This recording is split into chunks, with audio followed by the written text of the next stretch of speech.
Hi guys, time for a video again. I hope you're not got bored from the many power supplies that I'm showing you. Honestly, I didn't plan to show another power supply of similar build than the one that I made a complete reverse engineering and a tear down some months ago. 300 volt, 1.6 amps, 480 watt, and HG something, HHG, I don't know how it's called. Very similar from the optics to that. This is one that I bought for very little money, I think 15 euros shipped from a local auction site. And I took it because I wanted to see how it's built inside, and I needed a 12 volt 30 amp power supply. This one is called S-360-12. I thought, yeah, okay, good. Nothing special. Will be exactly the same as the other one. Well, let me show you. Click and open. And yes, it looks quite similar inside.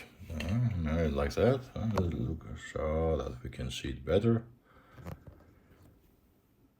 It is a half bridge, no PFC. It has a TL494 as an oscillator, as a controller chip. And the first thing when I get such power supplies, I open it and I inspect them optically to see if they have any flaws before I start them. Even that I have my variac, current limited variac and isolation transformer, I'm still checking it. And if it is through hole, I'm socketing the controller ICs. And this is what I did. And I didn't thought anything. When I put the socket, I started it again just to see if I have magic smoke, if I did soldered correctly. I don't know why I started it. I started it, and look what happens. You see that light? Why? I thought, why? What happened? What did I do? There is no controller chip inside. Okay. Let's turn it off again. Then I thought I destroyed something. I checked it again. I removed the PCB, I checked it again, and I made a complete reverse engineering of that, just to understand what is happening. And no, I didn't destroy anything. This is the second flavor of this kind of power supplies.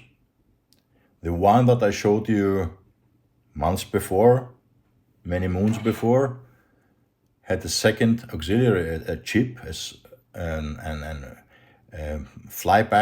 small flyback converter that was providing the auxiliary voltage and the whole voltage, the whole supply for the controller. There is no chip here. Nothing. So how? Well, this is quite interesting. They are using a design, a very old design that was very common in the late 80s, late 90s, early 2000. The design is like that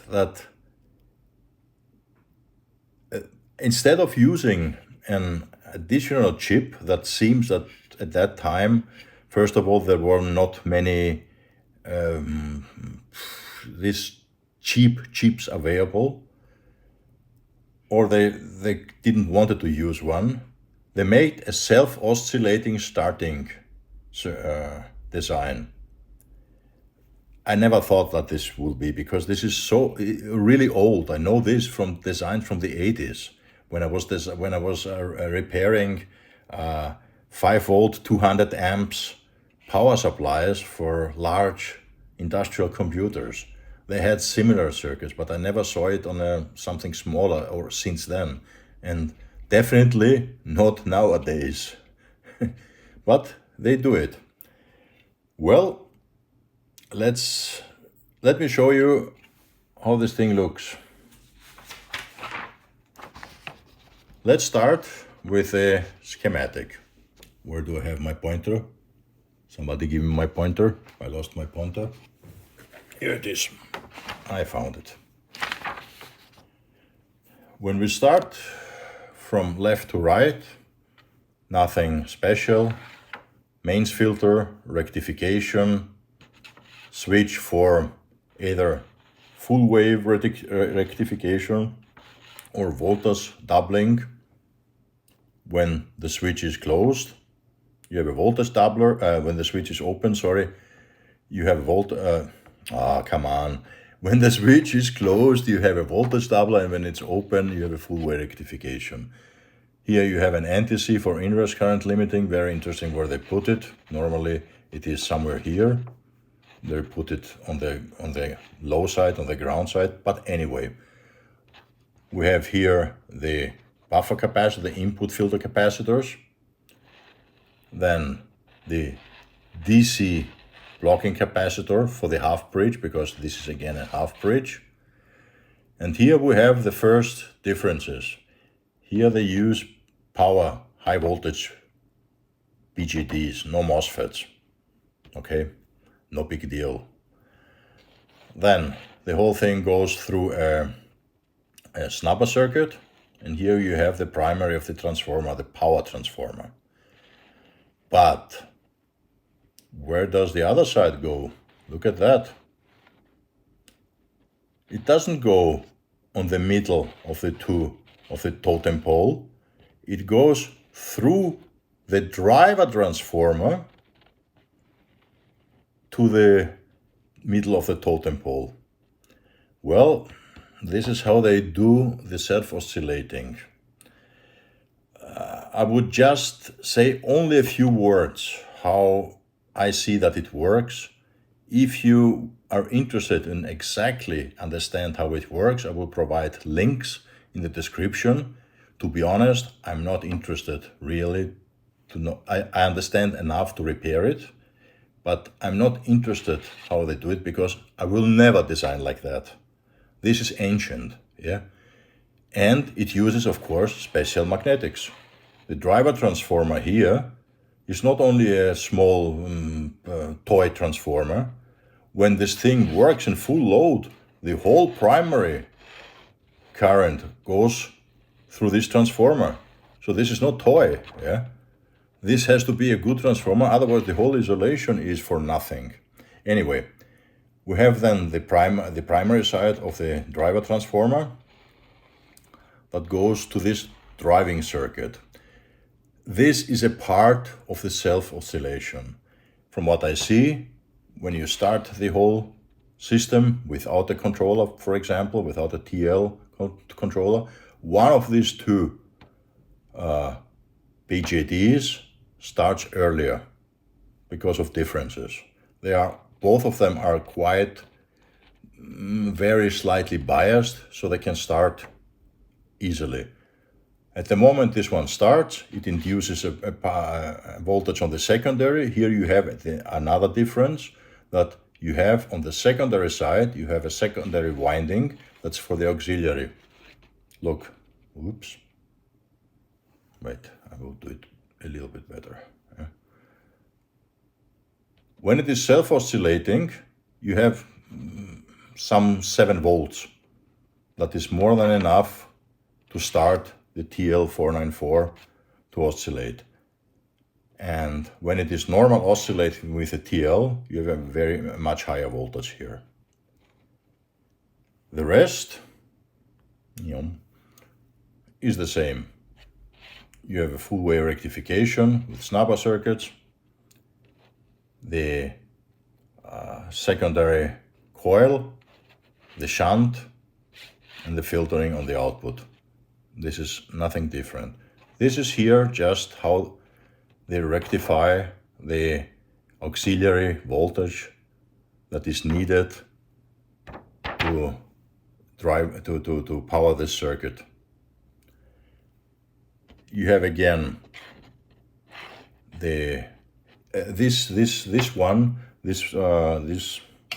power supply has just a small trimmer to change the voltage, the output voltage, just in a small range, nothing else. Yeah, and this is how it looks. I'm not explaining all this thing again, because if you want to know how it works, look at my video that I did from the other power supply. And if you want to understand how the current limiting works, just check the video that I did 2-3 weeks ago, even with a simulation for understanding. The only thing that is additional here, they have a short circuit protection that is not populated on my power supply. Don't know why. And that's it. So let me go again through the power supply itself. We start from right to left. Filtering, mains filtering. They have even a small fuse, not even a changeable fuse. Common mode filter, rectifier, anti-C thermistor, switch for 110, 220. The switching transistors themselves with the biasing, and the special magnetic here. This transformer doesn't look very well either. That has, as you can see here, some windings that are much thicker. This is the winding. Let me show it to you again. Ooh. This is the winding, this center tapped winding that drives the upper transistor, and from the midpoint, from the center tap of this winding, all the energy, the primary energy, flows. So this is, yeah, I don't like that at all, to be honest, because if this one is not isolated correctly, then you have problems. Absolutely not necessary. This is a very old design, and I thought they just did it by themselves, reinvented it, but no. Look, I just searched some old ATX power supplies from the late 80s, beginning the 90s or mid 90s, etc. ATX 250 watt power supply. What do you want to power today with that? Yeah, I don't know, a notebook? But look at here. No, here, look here. It's the same. This is a driver transformer. Again, you have the DC blocking capacitor, the primary of the power transformer, and it goes again through this driving transformer. And then it goes to the middle point of the totem pole. Same design, same here. Or at least very similar to the driving circuit, to this. Again, TL494. So this is something that, yeah. The good thing is that at least at this design, they didn't put the TL494 on the secondary side. They put it on the primary side, and they are using an optocoupler to make the isolation. But here, this thing is on the secondary side completely. So if this thing fails here, say goodnight. Yeah, you have the full primary 300 volt or mains voltage on the secondary. This will not help you anymore. Not a good idea at all. Yeah, but anyway, okay, you still have this secondary winding, but the ground isn't the same. The ground is not, this negative side is not isolated from the secondary ground anymore if this thing fails. So here you have one of these beautiful power supplies, these old ones, and I found something else at ludens.cl. It's a guy that designed an radiometer that designed a very similar power supply, I think 13.8 volts, 40 amps, with exact this design, the self-oscillating startup design. But the good thing is that he explains very thoroughly how the whole thing works. So if anybody of you is interested in understanding exactly how this thing works, I will put links in the description and check it out, please. For me, it is an ancient technology that I will never use anymore. So I'm not really interested on exactly how it works because I'm not interested in building it. And I understand it enough so I can easily repair it. That's it. Yeah, and again, a full reverse engineering of this power supply that makes it easier for people to repair it. So let's check a little bit the output voltages or some voltages when this thing is self-oscillating. So let's start the power supply again. It is current limited. That's the inverse current of the capacitors. They were not completely drained. We have here, let me open it. I'm using, look what I'm using. Okay, it's better now. I'm using my Tektronix fully isolated scope in the DVM mode. And here I have the output. It generates 6 volt at the output when it's self-oscillating. No TL I see inside. So now I want to know, or I want to show you what the voltage is here on the secondary side on the auxiliary voltage that is provided to power the TL494. These are the two diodes, D12 and D11. And we have here somewhere, D11, D12. And let's check the voltage there.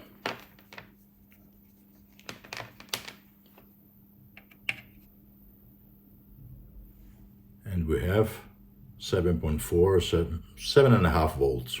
Yeah, this is how it looks when it's self-oscillating. The voltage is more than enough to start the TL494. Okay, TL494 is inserted, connected to the mains, and let's check the output voltage.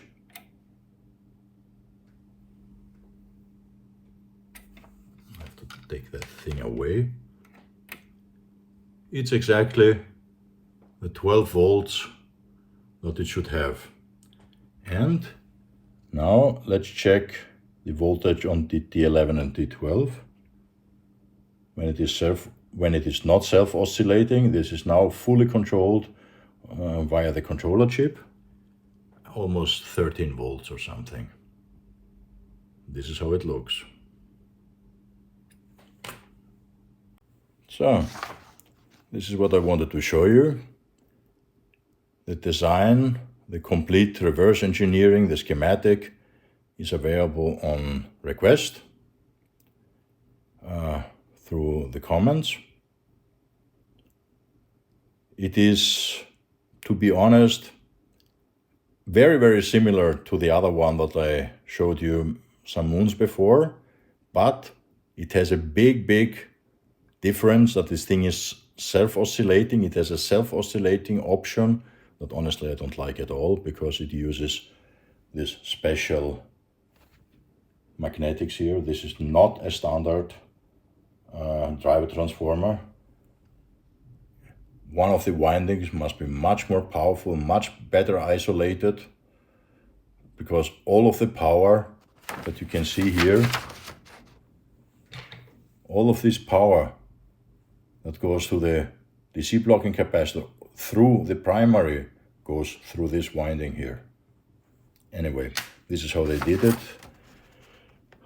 Yeah, the Chinese took this design because they left one flyback converter less, but honestly absolutely unnecessary. This thing is not cheaper than a cheap small flyback converter, one cheap flyback converter. The power MOSFET is inside the chip itself. It's just a chip, a few resistors and a few capacitors and a transformer. That's it, a low-cost transformer. Anyway, so that's for today. If you like my videos, if you like my content, press the notification button to get informed when I have new videos. Give me a thumbs up, please, and please subscribe to my channel. This will help me to grow, not me personally, but my channel, so I can give you more of this designs, informations, reverse engineerings, etc. Guys, the reverse engineering of that takes some time. It takes a lot of hours here with checking and counter-checking. So, well, this is time that I'm giving and information that I'm giving you for nothing, for free. So, if possible, please subscribe to my channel. You will help me with that. This is probably one of my last videos about these switch mode power supplies. To be honest, I cannot see them anymore. I have enough. But I wanted to show you the differences to the other design and to be careful, because this is really a trap. If you don't know that this, what they did here, is on purpose and with a self-oscillating, etc. Much more complicated than using a small flyback converter, a cheap flyback converter for the auxiliary. So, yeah, anyway. One video probably I will make more about these power supplies. Now that I have so much info about this power supply, so much insight, I will make a video with a step-by-step recipe on how to check them if they fail, and what you can do, what to check, and how to repair them as much as possible. Well, of course it will not be completed, because but it will be as completed as possible, and probably I will make the steps like a manual. I will make a PDF, and this will be an gift from me to you, for everybody. It has just write me on the comments when I make this video, when this video is finished, and I will send you the PDF. It will be as thorough as possible, with all the informations and all the knowledge on these power supplies and this self-oscillating, and the newer ones with a flyback converter for the auxiliary voltage that I found, and all my experiences that I have with them. So, yeah, this thing is called S-360-12. That's for today. Thank you for watching. Please subscribe my channel. Be safe. The good thing is that today it's not warm anymore. You know, it started to be from 30 to 35 degrees outside. Now we have 9 degrees. This is like a, I don't know, it goes up and down. Soon I will have to start the heating. Anyway, we're getting slowly but sure in the autumn, in the winter. Thanks for watching. See you guys. Cheers. Bye.